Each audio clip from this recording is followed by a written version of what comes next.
नमस्कार, आप देख रहे हैं खबर मीडिया। दोस्तों, आपको बता दें कि आज की इस वीडियो में मैं आप सभी के लिए लेकर आया हूं कुछ ऐसी बड़ी और सिलेक्टेड खबरें जो कि सीधे आपके काम की तो हैं ही, साथ ही साथ आप सभी को जानना भी बहुत जरूरी है। जिसमें आज मैं आपको बताने वाला हूं कि कैसे सुप्रीम कोर्ट ने आरक्षण पर लेकर अब तक का सबसे बड़ा फैसला कर दिया है।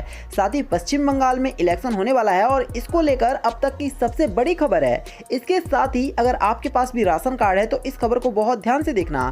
साथ ही रेलवे से यात्रा करने वाले हैं आप आने वाले दिनों में, तो आप सभी के लिए कुछ ऐसी बड़ी खबरें हैं जिसके बारे में जानना आप सभी के लिए जरूरी है। साथ ही कुछ खबरें तो सीधे आपके पैसों से जुड़ी हैं, इसलिए आप सभी इस वीडियो को शुरू से लेकर के अंत तक बहुत ध्यान से देखना। तो चलिए वीडियो को शुरू करेंगे, लेकिन उससे पहले हमारी बस एक छोटी सी रिक्वेस्ट है कि वीडियो को लाइक करके शेयर करना और चैनल को सब्सक्राइब करना। तो चलिए बात करते हैं पहली बड़ी खबर से। तो जी हाँ, ममता का चुनाव आयोग और अमित शाह पर निशाना, पूछा क्या मेरे को खत्म करने की साजिश रची जा रही है। दोस्तों, पश्चिम बंगाल की मुख्यमंत्री और टीएमसी की अध्यक्ष ममता बनर्जी आज चुनाव आयोग और बीजेपी पर जम करके बरसी हैं। उन्होंने बांकुड़ा में एक चुनावी रैली को संबोधित करते हुए कहा कि क्या निर्वाचन आयोग को अमित शाह चला रहे हैं, वह निर्वाचन आयोग को निर्देश दे रहे हैं। उन्होंने आगे कहा है कि क्या आने वाले दिनों में मुझे खत्म करने की साजिश रची जा रही है। तो कुल मिलाकर के ममता बनर्जी ने बीजेपी और साथ ही निर्वाचन आयोग पर हमला बोला है।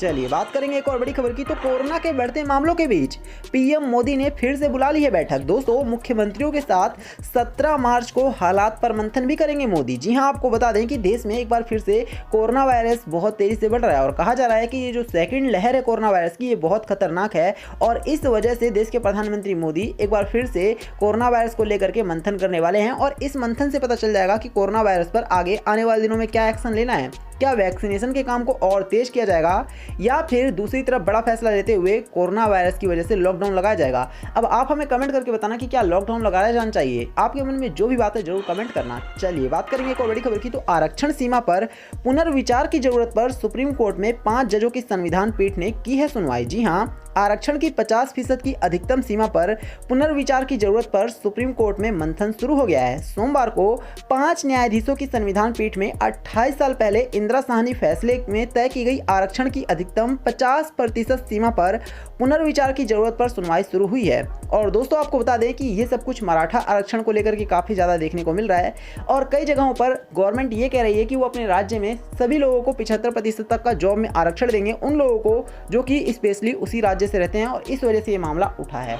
चलिए बात करेंगे एक और बड़ी खबर की। तो जी हाँ, एंटीलिया केस से सबसे बड़ी खबर है, स्कॉर्पियो को लेकर एनआईए ने किया है बड़ा खुलासा। सामने आया सचिन वाजे का नया कारनामा। दोस्तों, देश के जाने माने उद्योगपति मुकेश अंबानी के घर विस्फोटक से भरी स्कॉर्पियो मिलने के मामले में मंगलवार को एनआईए का काफी बड़ा सबूत मिला है। यहाँ आपको बता दें कि एनआईए को वीडियो फुटेज मिल गई है जो गिरफ्तार किए गए पुलिस अफसर सचिन वाजे ने डिलीट कर दिया था। ये उनकी सोसाइटी का फुटेज है और जिसमें से एनआईए को बहुत सारे सबूत मिले हैं। चलिए बात करेंगे एक और बड़ी खबर की। तो जी हाँ, देश में कहीं से भी ले सकते हैं अब आप राशन। सरकार ने लॉन्च किया है नया एप्लीकेशन। दोस्तों, आपको बता दें, भारत सरकार ने राशन कार्ड धारकों के लिए मेरा राशन एप्लीकेशन लॉन्च किया है।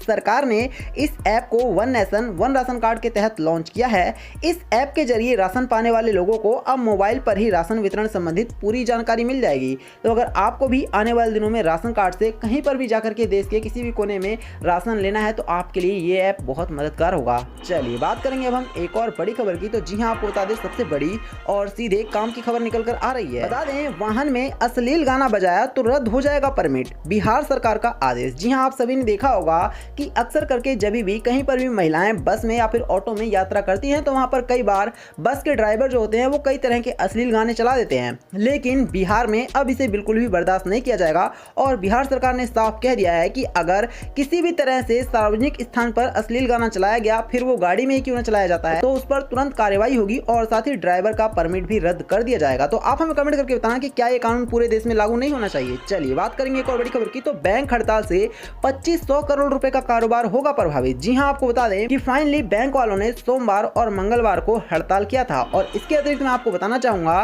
कि शनिवार को भी बैंक बंद था सेकंड सैटरडे की वजह से, और संडे को तो बैंक बंद ही रहता है। कुल मिलाकर के 4 दिनों तक बैंक बंद रहा, जिसकी वजह से 2500 करोड़ रुपए का घाटा हो सकता है।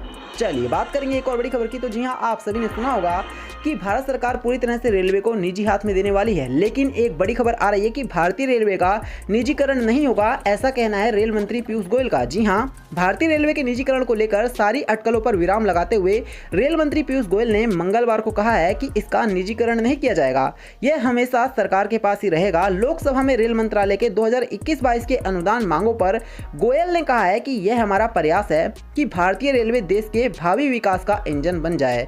तो कुल मिलाकर आप सभी को किसी भी तरह से रेलवे आप सभी को निजी हाथों में जाते हुए नहीं नजर आएगी। चलिए बात करेंगे एक और बड़ी खबर की। तो फंड इंफ्रास्ट्रक्चर और डेवलपमेंट एक्टिविटी के लिए राष्ट्रीय बैंक की स्थापना करेंगे, ऐसा कहना है वित्त मंत्री। दोस्तों, केंद्रीय वित्त मंत्री निर्मला सीतारमण ने मंगलवार को कहा है कि बजट के दौरान हमने उल्लेख किया था कि हम फंड इंफ्रास्ट्रक्चर डेवलपमेंट इक्विटी के लिए एक राष्ट्रीय बैंक की स्थापना करेंगे। उन्होंने आगे कहा कि केंद्रीय मंत्रिमंडल ने डेवलपमेंट फाइनेंस इंस्टीट्यूशन की स्थापना को मंजूरी दे दी है। ये एहसास होने पर कि डीएफआई की स्थापना के लिए विकास फाइनेंशियल उद्देश्य दोनों मायने रखेंगे। चलिए बात करेंगे एक और बड़ी खबर की। तो जी हां, आपको बता दें कि रिया चक्रवर्ती के खिलाफ एनसीबी 18 मार्च को होगी कोर्ट में पेश और रिया चक्रवर्ती की किस्मत का होगा फैसला। जी हां, आपको बता दें कि एनसीबी पूरी तरह से रिया चक्रवर्ती पर काफी सख्त नजर आ रही है और एनसीबी अपनी तरफ से प्रयास कर रही है कि कैसे भी करके रिया चक्रवर्ती को लंबी से लंबी एक सजा दी जाए, क्योंकि रिया चक्रवर्ती के ऊपर पिछले कुछ दिनों में हमने देखा है कि जिस तरह से रिया चक्रवर्ती जेल से बाहर आने के बाद घूम रही थी, उसके बाद एनसीबी ने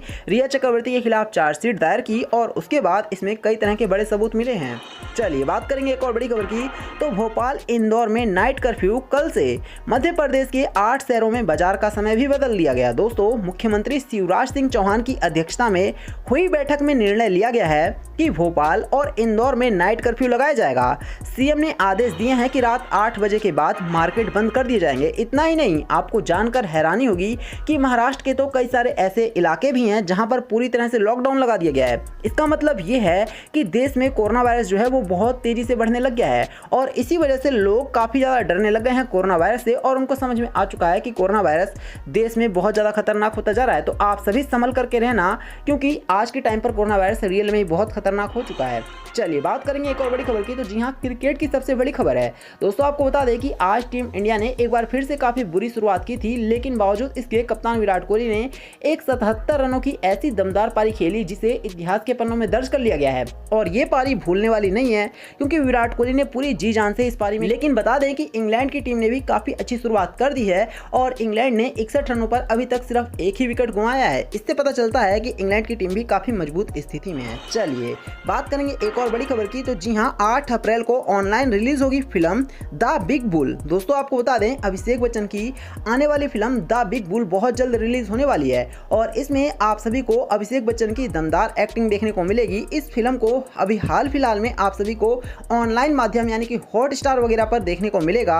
बॉलीवुड अभिनेता अभिषेक बच्चन की अगली फिल्म द बिग बुल की रिलीज डेट सामने आ गई है। साथ ही फिल्म से जुड़ा पहला टीजर भी जारी कर दिया गया है। स्टॉक ब्रोकर हर्षद मेहता के जीवन से प्रेरित यह फिल्म इस साल 8 अप्रैल से डिज्नी प्लस हॉटस्टार पर प्रदर्शित होगी। तो आप सभी अगर इस फिल्म को देखना चाहते हैं तो 8 तारीख तक को आप सभी को वेट करना होगा। तो ये थी आज दिन भर की तमाम बड़ी और मुख्य खबर। दोस्तों, वीडियो को लाइक करना, इसे शेयर करना और चैनल को सब्सक्राइब करना। धन्यवाद।